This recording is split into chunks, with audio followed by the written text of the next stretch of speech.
Alright, welcome back to It's Not a Sport, Season 2, Episode 14. Not a whole lot of news, kind of bits and pieces and tiny things going around the community right now. We are in sort of a stalemate, where this process is somewhat of a stalemate until next month, which will be E3. Then we get some big announcements, and then it's summer until really the holiday season where all the releases come out. So not a whole lot, but still some really fun kind of things. But before we get into the news, as always, let's get into esports. Starting with League of Legends. MSI is still currently going on, and last week was the group stages, which finished, and now they are currently playing knockout. So, who finished groups? First is last year's World Championships. Invictus Gaming finished 9-1, followed by SKT 7-3, followed by G2, which is 5-5, and then Team Liquid, which are 4-6, and then Flash Wolves and Fangvu Buffaloes finished 5th and 6th. I believe. So then that moves on. So the 4 teams, which are basically the 4 major regions, moved on to semifinals, which Invictus Gaming lost to Team Liquid, which is really surprising. And SKT and G2, I think, may play tonight, which means that I believe, I don't know, this is not updated, but I believe that Team Liquid is in the finals, and then either G2 or SKT will be in the finals, and then we may win MSI, which I think we've won an MSI before. I think, I want to say TSM has years ago, but that's pretty exciting. Sadly, it's not Worlds, but it's pretty exciting, especially since we 3-1 in the Invictus Gaming, they have some insane players. In the Overwatch League, they are not playing this week as we are recording this, but in first place is San Francisco, second Vancouver, third London, fourth Los Angeles Gladiators, then New York Excelsiors, Dallas, Hangzhou Spark, Shanghai Dragons, Chengdu Hunters, Seoul Dynasty, Philadelphia, Atlanta, Boston, Los Angeles, Toronto, Paris, Guangzhou Chargers, Washington Justice, Florida, and in last place is Houston. In game releases, last week's big game release was Rage 2, which we'll be talking about directly after this. For this week, we have a Steven Universe game, and then a Sonic Racing game, Assassin's Creed 3 Remastered, and Liberation Remastered for the Switch. And then, of course, later on this month will be Resident Evil 1, 4, and 0 for the Switch on May 21st. Right, so Rage. What I've heard of it is that it's made by, it's a collab between 2 studios, and one of those studios is the studios that makes the Just Cause games, which are always fantastic, fun games to fuck around with, but when it comes to, story or anything like that, it's not for that. The way that Rage 2 has been kind of compared to, it's been compared to Far Cry, that it's basically compared to that, and why it's been compared to Far Cry is that a lot of reviewers seem to be saying that the gameplay and the shooting mechanics are fantastic. It's my bad. It's Just Cause, the studio that makes Just Cause 2 and the studio that made Doom. So it's a collab between those two. So it's like Doom open world that seems to be playing, but a lot of the open world and the story seems to be falling flat. But the gameplay of it and the shooting mechanics seem to be fantastic and running great. So I think if you're playing, you want a good open world game that you just want to fuck around with and shoot shit, I think Doom 2 is or Rage 2, my bad. Rage 2 is probably a good fit. It looks interesting. It's more appealing to me than Days Gone, which seemed to be a flop. But yeah, it's definitely interesting. So, with that all out of the way, let's get on to the news. So the first one being WoW Classic. WoW Classic has been announced to come out the 8th of the 27th of this year. So I believe that is, let's see, we're in 5th, 6th, 7th, 8th. So August 27th. So end of August is when WoW Classic will officially release. I believe beta keys are going around right now that I can get to like pre-order or something. So if you go on Twitch, famous streamers are of course playing the Twitch WoW Classic, sort of thing, which is really interesting to me. That's kind of I guess the big MMO news since you have to understand, since Battle for Azeroth was released last year, I think, for WoW, it's really fallen out of favor, and people were really mad and just didn't want to play the game anymore, essentially. But with this coming, with WoW Classic, people have been asking for it for a long time. I remember there's a private server, and then Blizzard shut it down. Maybe you'll bring Blizzard back, because I know that a lot of their games, Hearthstone, Heroes of the Storm, Overwatch, especially Diablo and the Diablo news fiasco that happened last time with the mobile game.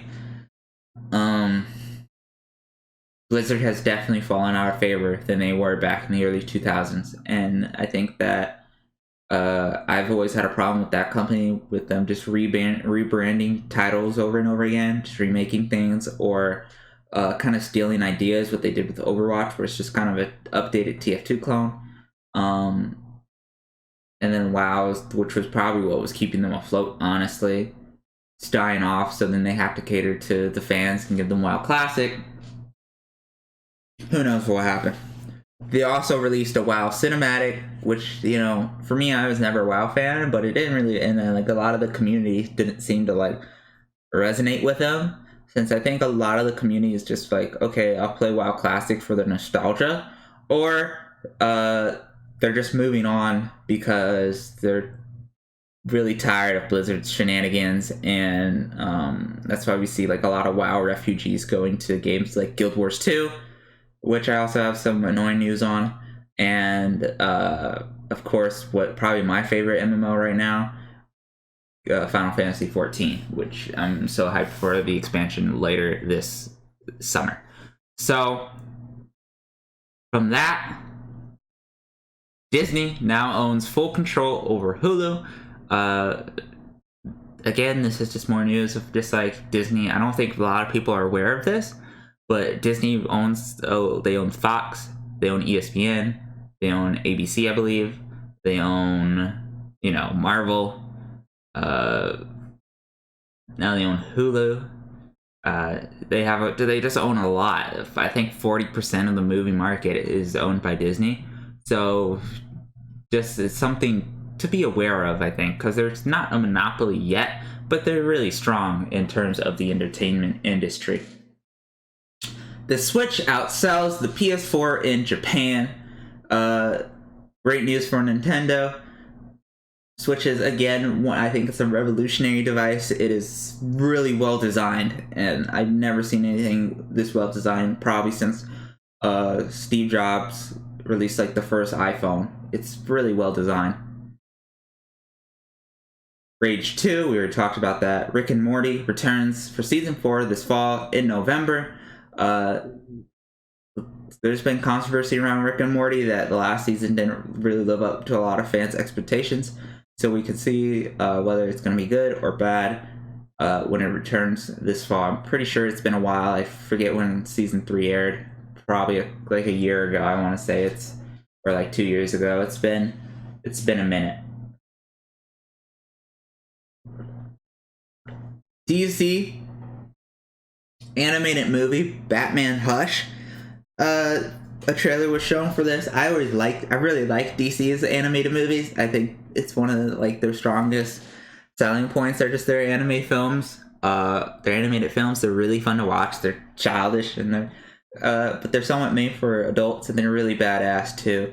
Probably why I like Young Justice so much, which will return next month in June sometimes. Me and my friend Kane, we've had him on the show before. He came over, and we just watched like basically the entire first season of Young Justice. It's just that good. So if you haven't seen one of those, I recommend you go see them because they're really fucking good. And that's the positive DC news, and that's pretty much DC and Warner Brothers. On the bad side of it, Arrow is of course ending. They had kind of the last, I think, season finale episode this week. It was a good ending. In fact, I think it's probably going to be better than the current Game of Thrones ending, which is kind of sad. But it basically summed up all the plot points and, ended it. And now all that's next is the crossover event, Heroes in Crisis, or Crisis on Infinite Earths, my bad. However, the Batwoman trailer was shown yesterday, and it is not good. It is been completely bombed on YouTube with dislikes, mostly because it's playing the same card that Supergirl played with the whole PC feminine power sort of thing, which is fine, and we see that a lot in entertainment industry and like movies within Endgame and just a lot of things nowadays. Which I think it's good to see women represented in a lot of these mediums. But when it becomes centered around feminist power, that like they seem to be really pushing. They pushed a lot with Supergirl, and they pushed a lot with like just shove it in your face in this Batwoman trailer. Then it just becomes just something tainted. It becomes less about what it should be with the superheroes and more about this gender war that we're in. So it's kind of sad because I thought it could be something really good to replace Arrow, but no, I think it's gonna be trash. Like CW shows are already trash, but it's gonna be probably more trash. If you have Twitch Prime, you can get Crunchyroll subscription for a month for free. So all you anime loving fans, I love anime. I've been kind of taking a break because I don't think it's in the best spot right now. There's not a whole lot of shows that are appealing to me, but there are some good classic ones. And if you like some of the Naruto's, Full Metal Alchemist, Death Note, all those classics, Code Geass, I've named them before in some old past episodes. And if you want a list, feel free to reach out to me on my Instagram. But some of those shows are fantastic, and if you have Twitch Prime, go on Crunchyroll, and you get to watch them in pretty high quality.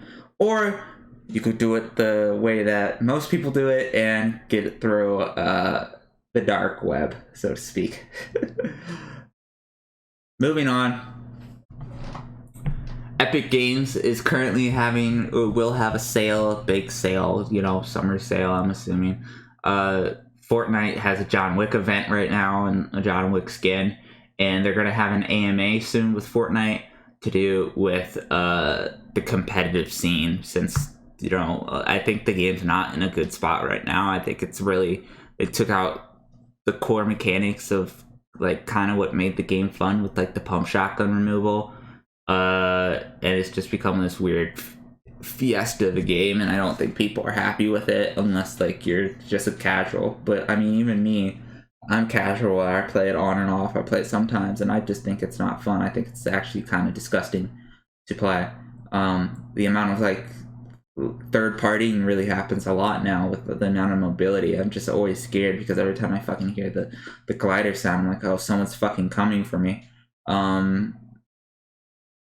So it's not good. Guild Wars 2 news. The last Living World episode came out last Tuesday, and I really liked it. It was a good send-off or end of this Living World's weapon. However, the mount is time-locked and time-gated by so many fucking things, and I gave up because I don't like. It's not the Griffin, for instance, right? The Griffin, you do the collection, you spend 250 gold, and you get your Griffin, and you can soar through the sky like a fucking eagle, and it's super fun. This one, it's a collection after collection after collection, and then you have to wait 24 hours to get the next collection. Then you have to wait another 24 hours to get the next collection. Then you have to wait 24 hours within a collection to get that collection. So it's a time gate within a time gate after a time gate. So it's really disappointing that ArenaNet would do this. I hope they remove it and take it out because I would love to get that mount. But it's definitely disgusting, and again, kind of shows that like my biggest problem with Guild Wars as an MMO is that there's no progression, which is why I go play like Final Fantasy and of course disgusting Blade and Soul, and then eventually I want to try Black Desert. Also on Epic Game News, apparently because of the sales, some companies are pulling their games off of the store. I'm not too sure about that. I just saw a report on that on Polygon, but I'm not 100% sure on that. The Riot Games forced arbitration walkouts that happened a couple weeks ago seem not to be going too well for the company, for the employees. They seem to be like not getting rid of forced arbitrations yet, though the company did say that in May, or not in May, yeah. Or was it? I think it was May 13th. It was some date that they said that if Riot didn't take actions, they were going to do like another walkout or something. So it's something to watch. I'm not too sure what's going on, but it's definitely something to watch. Lastly, Super Mario Maker 2 news came out this week. Nintendo had a direct, and they just showed off some Super Mario 2. So some features are like, you'll be able to style from Super Mario 3D World is the new kind of extra thing. But you can style from Super Mario Bros., Super Mario Bros. 3, Super Mario World, and Super Mario Bros. Wii U. Or New Super Mario Bros. U.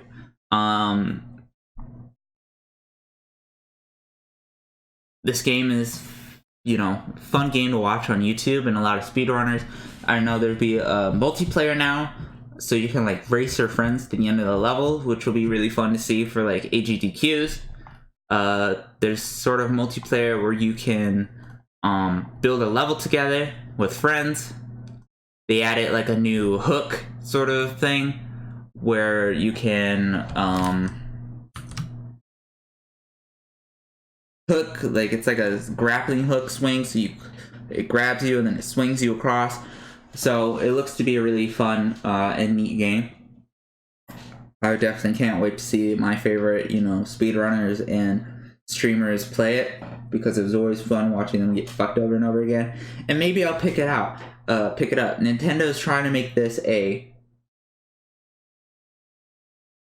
must-buy for the Switch, like Breath of the Wild is and Odyssey is. They're trying to make it a Switch staple, so to speak. It's super, because I'm really interested to see what new features they add and what will they do with it, because some of the crazy ass games that people created in the last Mario Maker were insane. Like, and they figured out just like things they can do with the system that I never thought you could do before, like P jumps, like where you have to jump and then you jump on the P jump midair and it gives you a boost and things like that. So who knows? I hope like it's gonna be interesting. Last but not least, our last topic that I want to talk about is Monopolies. So, in case you didn't know what a monopoly is when one company, so to speak, or one person owns 100% of the market, which means they get to dictate prices, wages, what's in demand, what's not in demand, because they control that. Monopolies are, I believe, illegal here in the United States, and the only like monopoly that's allowed is the sports industry, with like the NBA and the NFL. Those are the only monopolies that are overlooked. But mostly, if a monopoly happens, the government kind of steps in and breaks it up. Video games, in terms of how it's going and how it's been for the last couple of years, especially on the PC market, it's been a monopoly. Steam has been the main distributor of video games for years. They've dictated what the prices will be on Steam, how much money the developers get, whether it's gonna be released on their store or not, for years. And the only reason that hasn't happened, and then remember that you're not buying the game. When you buy your game, you're not buying it. You're buying the license to play it, which means they could take that away from you whenever they want. And so that's something to always be kind of somewhat aware of. With the additions of Fortnite and Epic Games making their money, they are trying to break that monopoly that Steam, Valve has had over the PC gaming market for years. This is very interesting because it's a very interesting battle where gamers, because games are becoming digitally, I think most gamers want all their games on one platform and don't want to have to deal going to different platforms. This is kind of why,